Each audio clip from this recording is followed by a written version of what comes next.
Está. Ay, a ver si nos trae esto. ¿Ya lo ven la pantalla? Ya. Ok. No sé que lo ponga en pantalla completa. Y ya.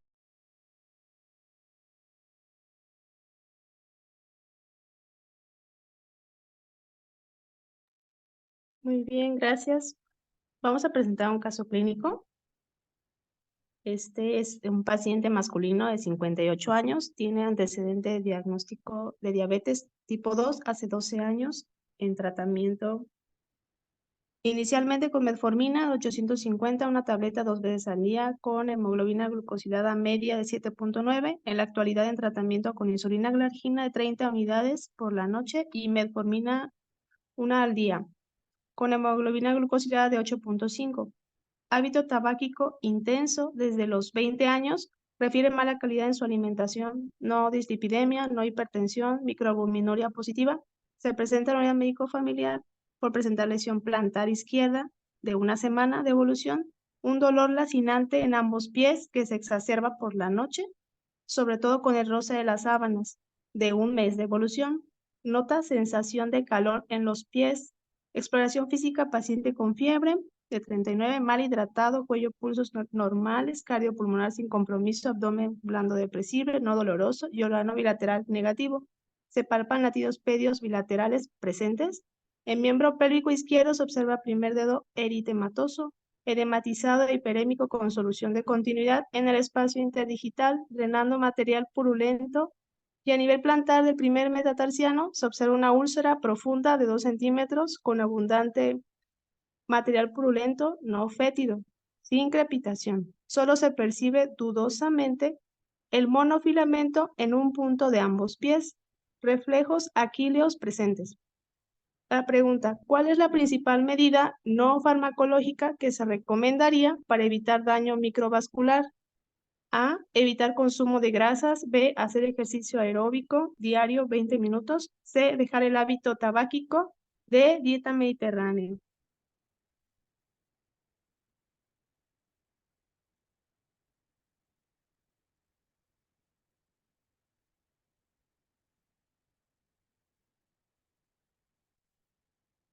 La otra pregunta es, ¿la lesión plantar del paciente es secundaria al cambio de apoyo del pie?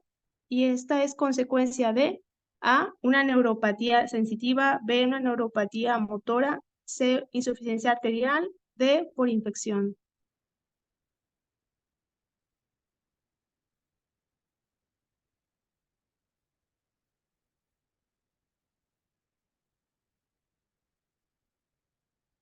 Muy bien, la que sigue. En cuanto a la tercera pregunta, dice, de acuerdo a la clasificación de la Universidad de Texas para el pie diabético, la estratificación de este paciente es A1A, B2B, 3C o 4D.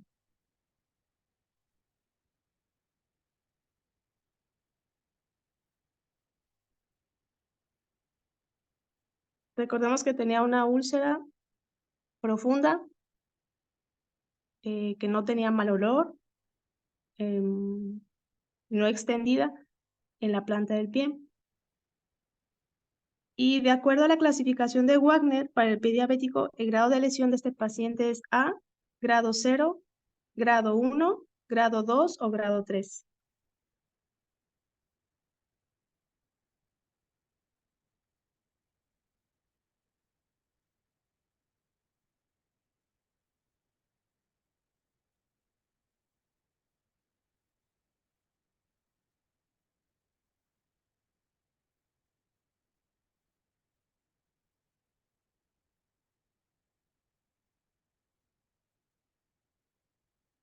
La que sigue.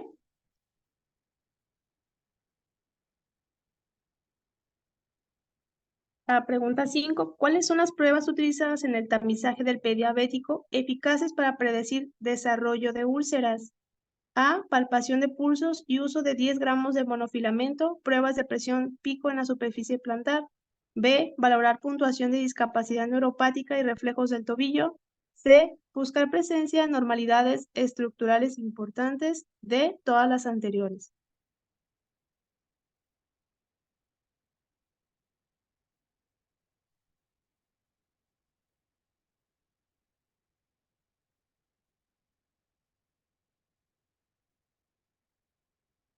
Y 6. ¿Cuál es la frecuencia recomendada para el tamizaje en pie diabético en México? A. Inicio de la historia clínica de diabetes y posterior cada 6 meses. B. Solo si tiene síntomas de dolor o ardor en los pies. C. Al inicio de la historia clínica de diabetes y posterior cada 3 meses. D. Al inicio de la historia clínica de diabetes y posterior cada 12 meses.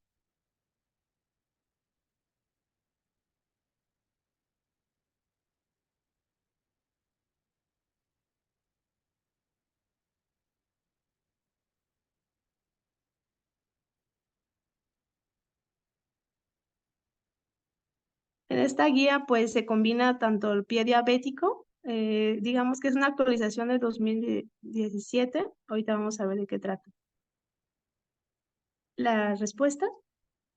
Bien.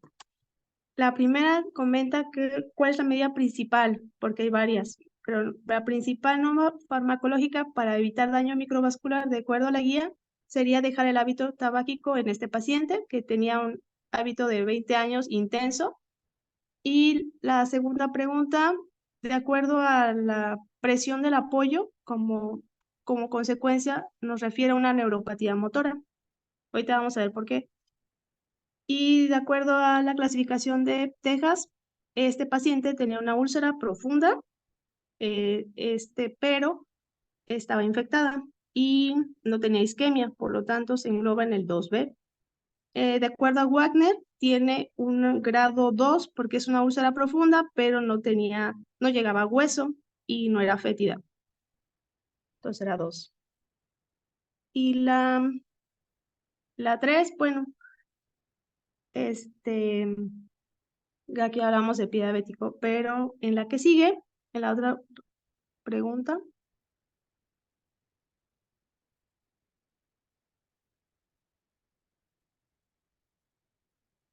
menciona de todas las pruebas a realizar para predecir desarrollo de úlcera, el tamizaje son todas las anteriores.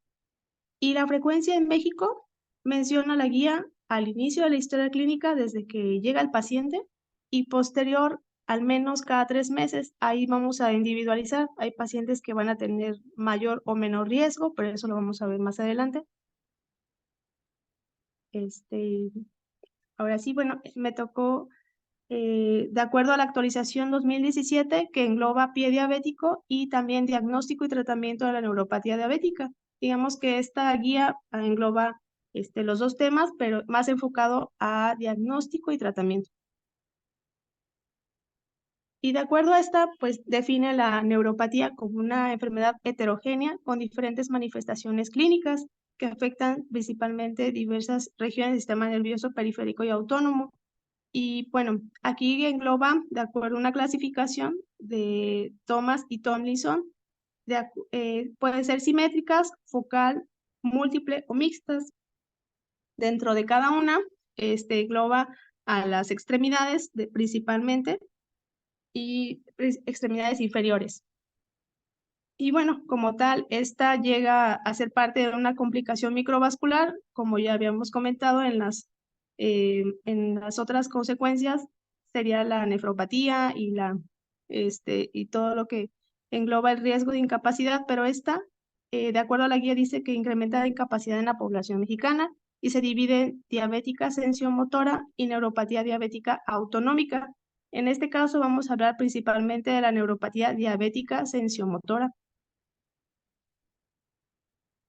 Y bueno, menciona que un pie diabético tiene mayor prevalencia de llegar a neuropatía de un 23 a 42% y de desarrollar una enfermedad vascular de un 9 a un 23% y de que se ulcere de un 5 a un 7%. Esto ya depende de la calidad y el cuidado de los pies.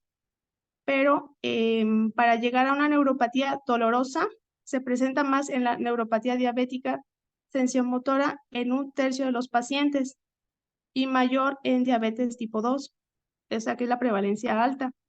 Y de acuerdo a la CONAMED, pues se comenta de un paciente con pie diabético, puede llegar a 6% en cualquier paciente con diabetes, y de estas, de un 7 a un 10 de cada 100 pacientes tendrán neuropatía diabética. Y el 30% de este porcentaje de personas con pie diabético terminarán en amputación. Los objetivos que marca la guía es principalmente determinar el momento en que se va a hacer el escrutinio para un diagnóstico temprano, concientizar al paciente que no existe un tratamiento que revierta la neuropatía y establecer metas con el paciente que sean alcanzables respecto al control del dolor si ya lo presenta y a los cuidados del pie. Promover medidas preventivas para evitar secuelas graves, en este caso que no llegue a presentar úlceras, porque la secuela principal pues es la amputación. Detectar factores de riesgo, más importantes, el estilo de vida, la dieta, y referir oportunamente para valoración completa. Si no hay seguimiento, pues podemos perder al paciente, ya sea por una valoración mal hecha tanto en la glucosa como en los pies, como en los demás estudios complementarios, y poder referir a especialistas si es necesario y difundir el pronóstico en el paciente. Hay que comentarle pues cuál va a ser el pronóstico de acuerdo al momento en que nos llega a al consultorio. Dice, en cuanto a la guía, dice promoción de la salud, se enfoca mucho en la prevención al principio y menciona que el factor principal de riesgo para daño microvascular, como vimos, es el hábito tabáquico, pero este aumenta con 15 paquetes al año o más, por lo cual nos dice una fórmula de cómo sacar ese índice de paquete año. Este es un paquete al año, el número de paquetes que fuma al día, no cigarros, paquetes. Y estos se multiplican por años y de ahí en fuera, si llega a tener más de 15 paquetes al año, aumenta significativamente el riesgo.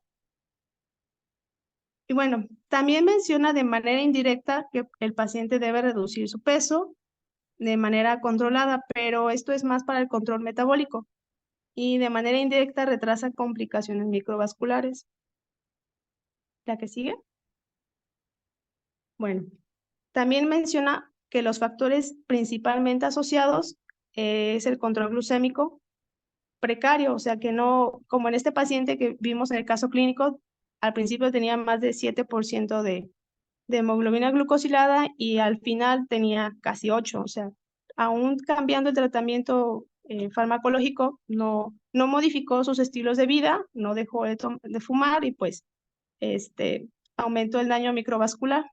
El tabaquismo, el sedentarismo, la diabetes que tenga una evolución larga, en este paciente tenía más de 10 años, 12 años, y la enfermedad vascular periférica, porque ya presentaba dolor y sensación de ardor en los pies, la ceguera o pérdida visual, la enfermedad renal crónica, pues ya tenía microalbuminuria este paciente, y que tenga más de 40 años. De manera local, pues ya observar al pie es importante, valorar y preguntar al paciente si no tuvo alguna úlcera anterior o un traumatismo, porque hasta un traumatismo pequeño en estos pacientes, pues ya de primera intención puede provocar una pequeña úlcera que se puede llegar a deformar en toda la articulación del pie, y esto puede dejarle secuelas o discapacidad.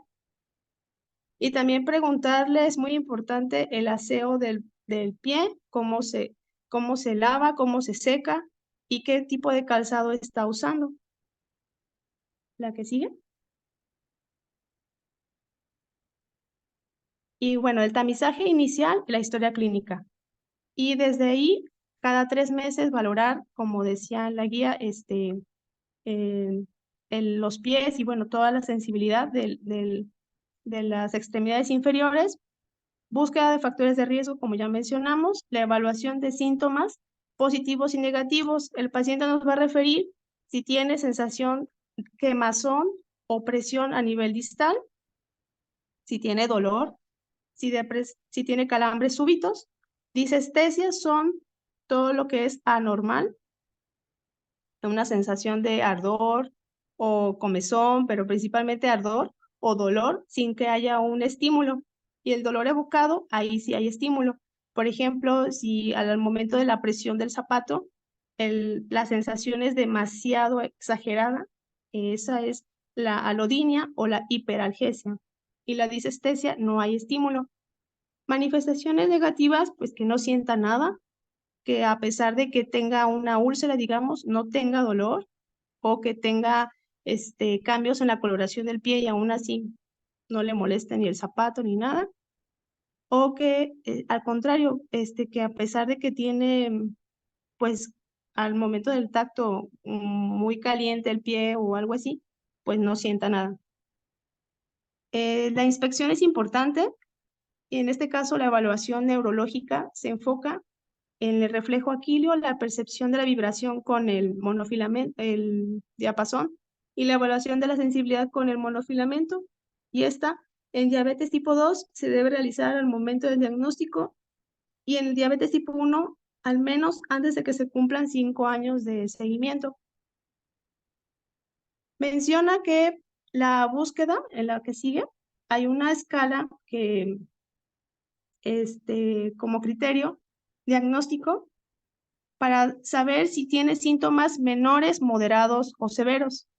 Valora dos escalas, la escala de síntomas neuropáticos y la escala de discapacidad neuropática, la NDS. Entonces, la escala de síntomas neuropáticos se enfoca en los dos pies, izquierdo y derecho, si tiene sensación quemante, adormecimiento, parestesias. Si llega a presentarlos, son 2 puntos por cada uno. Si tiene fatiga, calambre o dolor, es 1 punto. Si tiene localización solo en pies, 2. Si es en talones, 1. O si es en otra área, es 0. El tiempo en que apareció, si empeora por la noche, es 2. Si se presenta de día o de noche, 1. Si solo es durante el día, 0. Si mejora al caminar, 2. Si está parado, 1. O si está sentado, 0. En la escala de discapacidad neuropática, menciona que aquí se valora con el reflejo aquileo. Del lado derecho e izquierdo igual. Si está presente, es, o es normal, digamos, es 0. Si está presente pero con reforzamiento, bueno, 1. Y si de plano no está el reflejo aquileo, es 2. El umbral de percepción, este es con diapasón. Si está presente, si percibe la vibración del diapasón, es 0. Si no lo percibe o está ausente, al poner el diapasón es 1. Ahora, con un alfiler para percibir el dolor, si no tiene sensibilidad o está ausente, es 1. Y la temperatura, también se le puede poner así como una lamparita caliente, algo cercano al pie, para saber si tiene sensibilidad. Si está ausente, 1. Y de esta se valora el total. Y ya vemos que los síntomas menores es de 3 a 4, 5 a 6 moderado, 7 a 10 severo. Y en caso de la neuropatía por discapacidad, 3 a 5 es un déficit leve. Hablamos de déficit moderado de 6 a 8 y de 9 a 10 déficit severo. Pues esas son las escalas para valorar la neuropatía, preguntándole, bueno, explorando al paciente. Y bueno, el diagnóstico, ajá, de manera clínica y paraclínica nos tomamos de la mano con interrogar al paciente si no tuvo alguna úlcera anterior o un traumatismo menor. Menciona de la biotensiometría, la verdad yo no sabía hasta que busqué una imagen. Menciona que es un método no invasivo que valora la presión arterial del pie y te dice que puede ponerse en la base del pie, en el metatarsiano, y te van diciendo la presión normal y lo que está elevado en cuanto a cada punto del pie. Bueno, la evaluación de la sensibilidad es con el monofilamento de Siemens-Weisstein y la palpación de pulsos también si están presentes o ausentes. Y la puntuación de discapacidad neuropática, que fue la que ya vimos, y los signos reflejo de tobillo ausente. Ahí vamos a ver con el diapasón si está presente el reflejo también de la vibración Y bueno, el reflejo del tobillo es con un martillo y la percepción de la vibración para saber si percibe se mide en tiempo. Hoy te lo vamos a ver. Pruebas que detectan la presión plantar excesiva. Vamos a decir al paciente que presione de acuerdo a el calzado que traiga, qué tanto puede tolerar al ponerse de puntas o de planta del pie. Y si no tiene alguna deformidad, se le pide al paciente que se quite el calzado para ver si no tiene alguna deformidad. La ecografía Doppler sí la menciona la guía, pero más enfocado a los pulsos del pie y el índice tobillo-brazo para evaluar enfermedad arterial periférica. Con esta, digamos que será un diagnóstico diferencial, ya no tendría que ver con la neuropatía. La que sigue.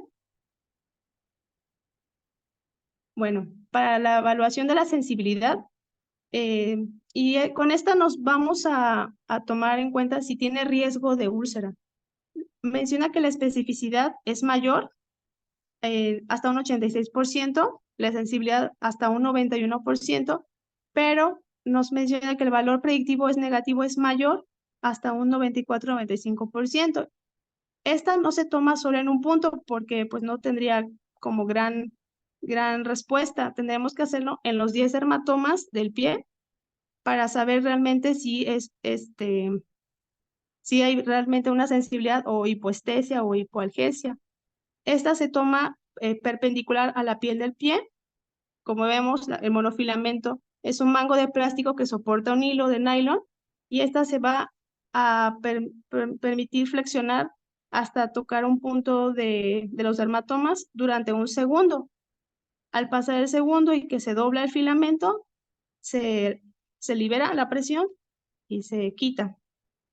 Si de plano el paciente no es capaz de percibir estos 10 gramos de presión, entonces vamos a tomarla como prueba negativa y bueno, esto nos va a decir con mayor certeza en los 10 puntos que sí hay pérdida de la sensibilidad. Y esta nos recomienda la guía de práctica clínica que no se tome a más de 10 pacientes en un día para que sirva realmente este monofilamento. La que sigue. El reflejo aquileo, aquí con el martillo le pedimos al paciente que se recueste, que se ponga de rodillas en una silla, en una cama, y los pies van a estar al borde. Se toma de frente un poco la planta del pie y se percute en el tendón de Aquiles o en el tendón calcáneo. La respuesta del reflejo aquileo que esperamos es una extensión del pie. El diapasón que vemos a la derecha de 128 Hz. Esta se toma de la mano y se espera que en un lugar tranquilo que no haya ruido para poder percibir el momento que vibra, se coloca en la base, por ejemplo, aquí en la imagen está en la base del metatarsiano del pie y también se puede poner en el maleolo lateral, que es el hueso del tobillo, y se toma el tiempo en que vibró, se colocó y percibió el paciente la vibración. Se va registrando el tiempo en que llegó a percibir la vibración. ¿La que sigue? Menciona la neuroartropatía de Charcot. Digamos que ya es una artropatía crónica, que es lo que no esperamos porque ya es un avance, pues ya no prevenible porque ya hay destrucción del hueso o de la misma articulación del pie. Vamos a ver al paciente en la primera, que no queremos, ¿verdad? En la primera inspección, pues que nos va a referir que está caliente más que otro pie. Siempre es un pie antes que otro, casi siempre, y es color rojo, está edematizado y posiblemente el dolor sea aún sin ausencia de infección. En este caso, pues se debe valorar hasta qué grado está destruido el hueso y referir a tercer nivel. En casos agudos que todavía no hay destrucción de hueso, se puede dar un tratamiento de rutina que no haya tanta presión o que tenga un zapato cómodo por lo que refiere a un pie, que refiere que se usa en zapatos terapéuticos y muletas. El caso es que no haya tanta presión del pie sobre el suelo. En la que sigue vamos a ver pues los cambios que puede referirnos el paciente, y esto como antecedente siempre tiene un trauma menor. Y esto provoca pues que de manera súbita el paciente va a decir que tuvo dolor, calor, eritema y edema, y la deformidad pues va a ser presente en el pie y el tobillo. Aquí pues resulta que la misma presión o la poca vascularización que hay en el flujo del hueso va a propiciar pues un grosor de la piel y que las fracturas pues sean patológicas, acompañado de que entre más presión, eh, el grosor de la piel va a aumentar la formación de úlceras y por lo tanto una hiperlaxitud del, de la articulación, por lo cual el pie ya va a pisar de manera inestable. Por ejemplo, ahí vemos en la imagen el colapso del arco longitudinal, entonces se llama pie de Charcot. La que sigue. Nos refiere que siempre preguntemos el aseo, la limpieza del pie y que sea como en algún simulador vimos que no se utilizaran talcos o componentes con alcohol para que la piel tampoco quedara tan seca y que tuviera adecuada temperatura. Este es un calzado que menciona tipo Oxford y menciona que este no es tan adecuado porque la suela es un poco dura y o la suela de cuero que no tiene tanta efectividad como un calzado deportivo. A diferencia del calzado deportivo o una plantilla individualizada, suave, tiene mayor efectividad hasta en un 50% de reducir el dolor, a diferencia de este calzado que está a su izquierda, que es tipo Oxford, que es más cerrado, es más rígido y puede provocar pues más formación de úlceras más adelante. Entonces recomienda calzado tipo deportivo o una plantilla suave, este, dependiendo, y hay que preguntar siempre la duración del calzado, que no sea por mucho tiempo el mismo calzado y que sea abierto. La que sigue. Y bueno, para poder referir a un paciente a tercer nivel, ya sea por un pie de Charcot o por un diagnóstico diferencial, tenemos que tomar en cuenta que nuestro paciente no tenga antecedente de problemas, que esté tomando algún medicamento, por ejemplo, etambutol, metronidazol, cloranfenicol, cloroquina, miodarona, isoniazida, que provocan neuropatías y no tienen que ver por diabetes o que tengan algún antecedente de una neoplasia hematológica, síndrome de Guillain-Barré, acromegalia o una deficiencia de vitamina ácido fólico o cianocobalamina. Esto pues ya sería como un diagnóstico diferencial para poder descartar neuropatía diabética. Si estas neuropatías son por causas diferentes a la diabetes, sí se puede referir ya sea al neurólogo, ya que este tratamiento pues no va enfocado a lo que ya mencioné. La que sigue. Bueno, y el tratamiento principal, como ya hemos comentado, el control glucémico va a ser el único elemento terapéutico aquí para capaz que se va a poder revertir el daño nervioso.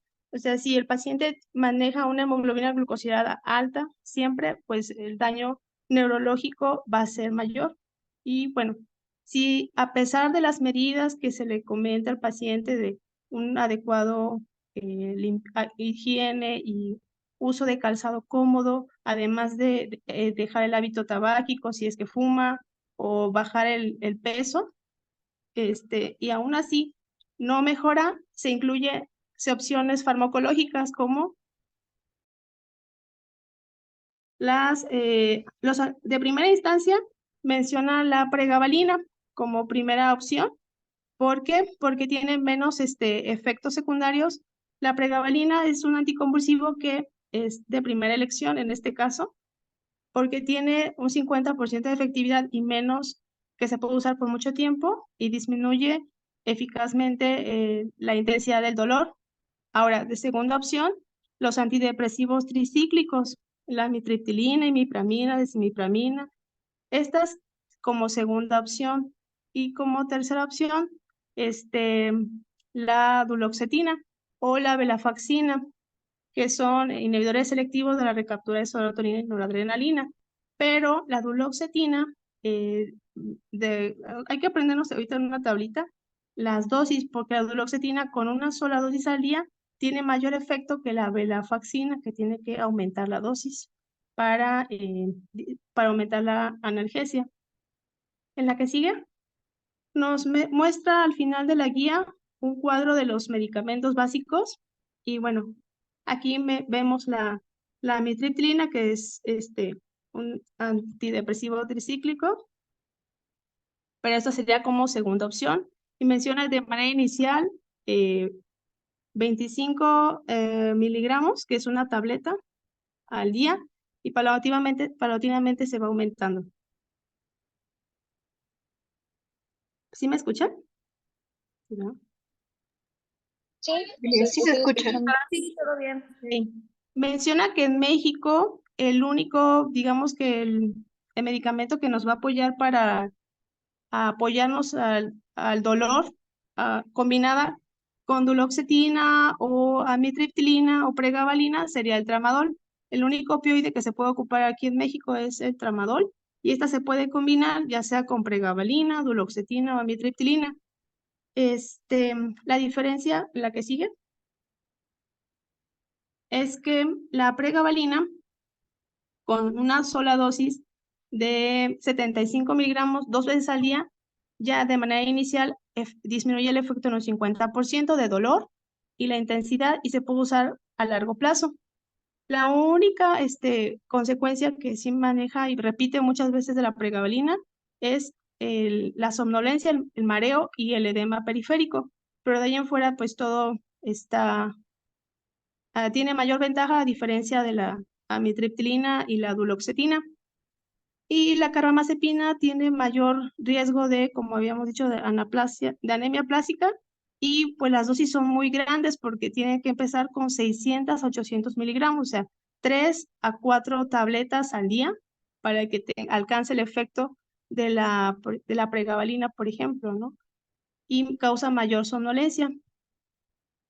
Y vemos en la venlafaxina que tiene que empezar con 225, 75, 225 al día, pero menciona la guía también que puede ser hasta 3 veces la pastilla, a diferencia de la duloxetina. La que sigue. Bueno, eso es lo que ya comenté, que la calidad de vida de los pacientes de neuropatía diabética dolorosa disminuye en gran medida con los anticonvulsivantes, de preferencia pues la pregabalina, y la carbamazepina lo dejan en segunda opción porque tiene más efectos secundarios. Y cuando la monoterapia no sea efectiva, se recomienda la combinación de pregabalina, antidepresivo tricíclico o duloxetina, más el opioide, que sería el tramadol, de primera elección. La que sigue. Y este es un resumen, bueno, el logaritmo de lo que ya mencioné. El paciente llega, se diagnostica de acuerdo a los criterios para diabetes, y si tiene síntomas encaminados a neuropatía, estos sí van a tener, ya directamente se hace la inspección neurológica con lo que ya comentamos, el monofilamento, y el diapasón y la inspección de los pulsos, y ya se maneja el control de factores de riesgo que sean modificables y la prevención. Si no tiene síntomas, bueno, hay que hacerle la evaluación de la escala NSD y la NDD para poder saber si tiene riesgo moderado o alto o leve para neuropatía.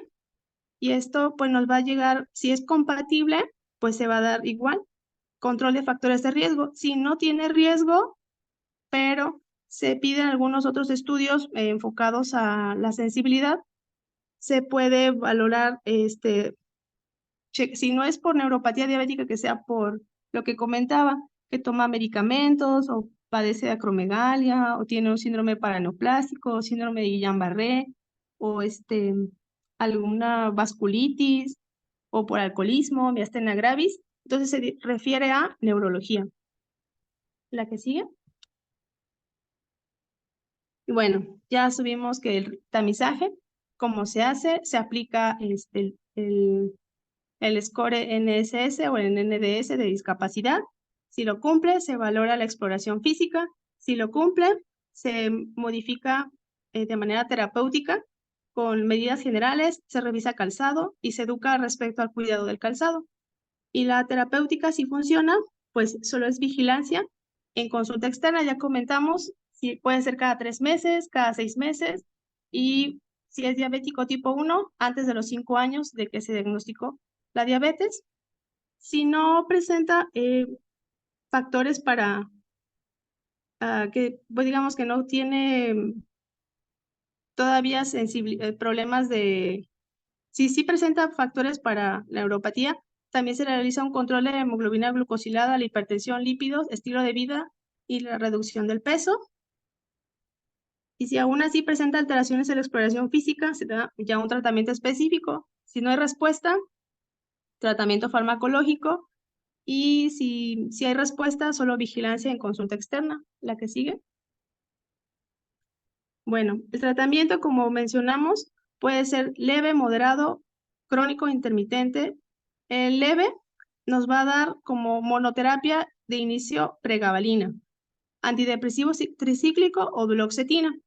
Si el dolor es intermitente, es igual. Cuando es severo, directamente se puede dar el opioide, que es el que comentábamos, el tramadol. Si la respuesta a la monoterapia no funciona, se puede dar aumento de la dosis o combinada, como mencionamos, con el tramadol. La que sigue. Es lo que decía, si no es suficiente la terapia o monoterapia, se agrega el opioide. Y las perlas, pues es como un resumen de todas pacientes con pie diabético. La prevalencia va a ser mayor en un 23 a 42%. Aquí agregué la clasificación de los grados de acuerdo a la Universidad de Texas, estadio A, B, C, D. Hay que aprenderse esa tablita porque si viene. Y en grados 0, 1, 2, 3, de acuerdo a la profundidad. Y la clasificación de Wagner nada más evalúa lo que es el daño en profundidad, 0, que va del 0 al 5.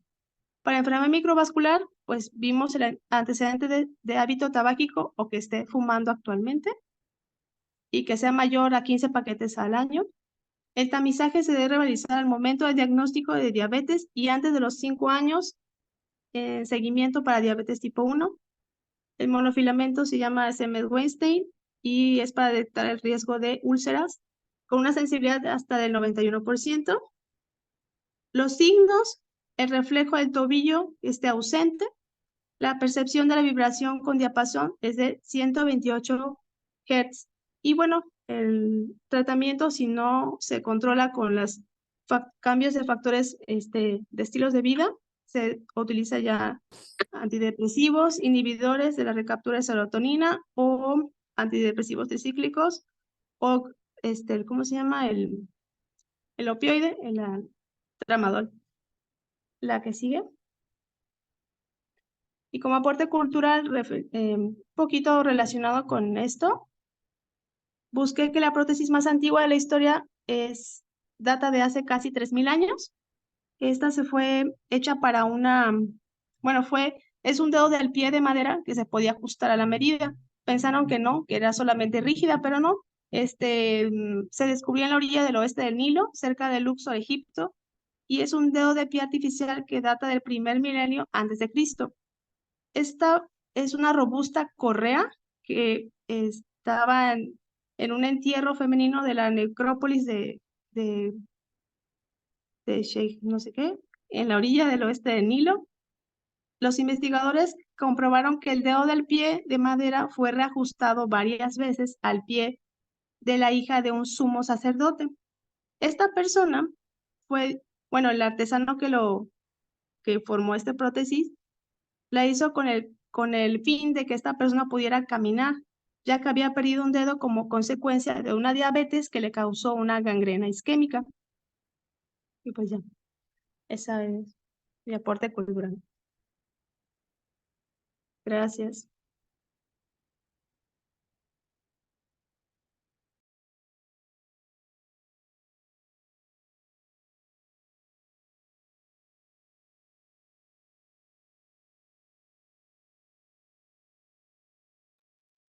Ya puedes parar la grabación, Miri. Ah, ok. A ver.